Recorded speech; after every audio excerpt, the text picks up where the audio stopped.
All right, let's hear from some folks in our audience. It's been another busy week, and I want to see what's on your mind. We are now taking calls via Discord. You can join the Discord at davidpakman.com/Discord.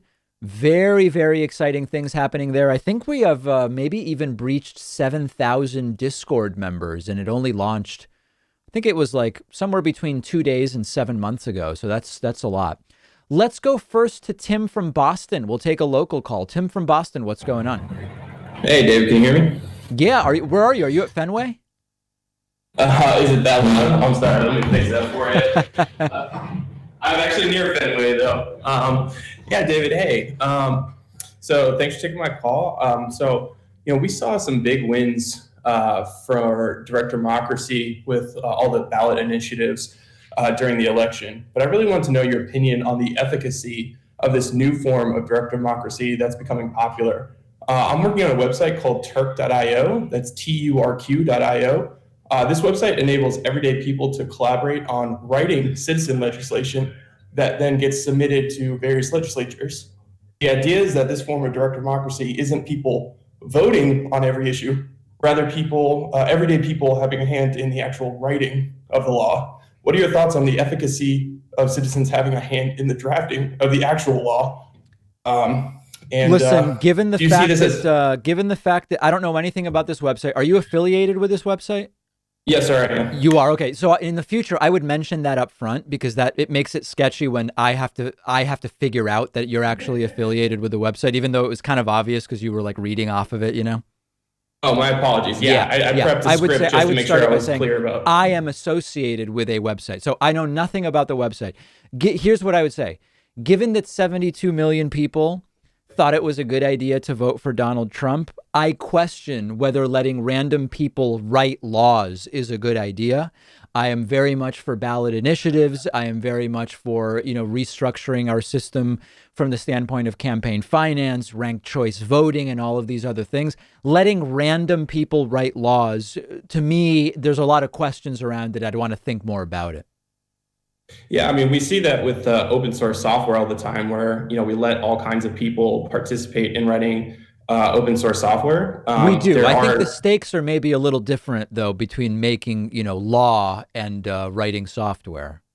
Well, a lot of open source software is actually used to keep airplanes in the sky and things like that. So a lot of our infrastructure, both from safety and financial reasons and all kinds of ways, open source software is leveraged for those. So the idea is that, citizens, if there's a technology check so that, terms of service are met and, only the best quality legislation is actually, pulled in and put to use the same way that, we process as we see in open source software, excuse me. Yeah, I mean, I think, again, the difference with software is to even participate in that process, you need to know how to write software. And the difference would be any random person might say, hey, yeah, I want to write law. I think it's an interesting idea. I want to increase the connection so that our elected officials more accurately reflect the desires of the people. That I do want. Whether it's letting random people write law, I'm unsure of, but I appreciate the question. Yeah, absolutely. Thanks, David. Just a quick plug too, to say that, the number of people that each individual representative has to, account for and write legislation for increases every day. So that's another reason why this idea of an alternative direct democracy where the people can actually participate in writing the laws or the legislation for the things that impact them is an idea that isn't something I came up with, even though I'm affiliated with this one website. This concept of Git laws is pretty popular. Got it. All right. Very good. I will evaluate its popularity. There is Tim from Boston. Let's go next to Becky from Birmingham. Now, is this Birmingham, England or Birmingham, Alabama? Oh, hello, David. Sorry, yeah, it's Birmingham in the UK. I'm from it England. is? Okay. I was expecting a completely different accent. No, definitely the lazy voice. If you hear a lazy voice, it's Birmingham in England. That's us. Now, it's just really quickly. So I've got two real questions here for you. So our government have recently voted against feeding disadvantaged children during the school holidays, as well as opening all the schools around the country, almost like a petri dish for the virus to just mutate around children. How are any of these choices that our governments are making How are they helping at the moment? And have you seen anything similar at the moment in the United States and the neighboring states? In terms of taking care of kids who are depending on being in school for something like just even having meals every day, you're saying?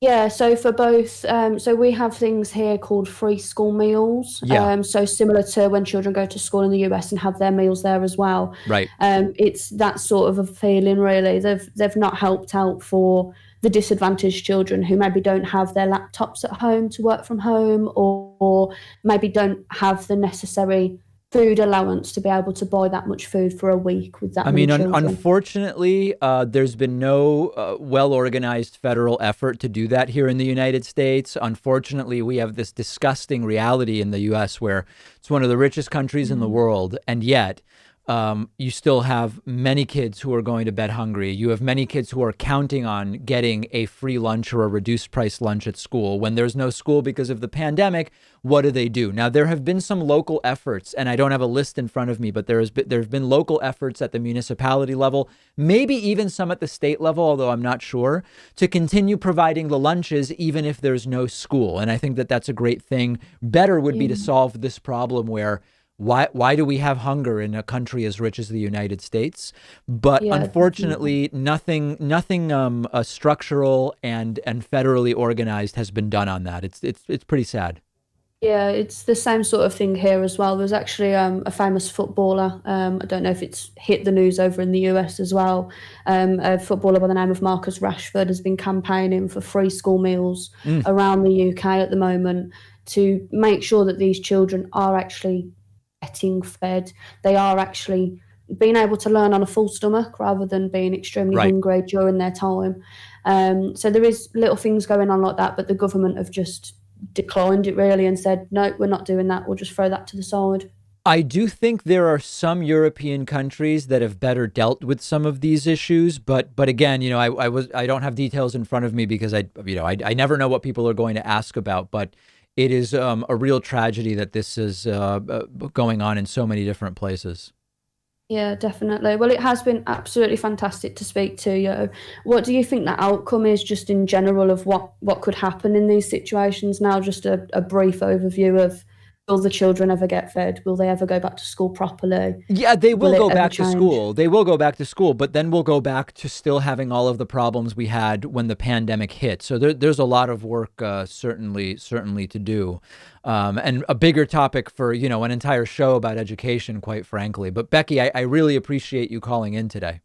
No worries at all. And it's been lovely to speak to somebody who knows what they're talking about. So thank you. Likewise. Same on this side of the microphone. Very much appreciate that.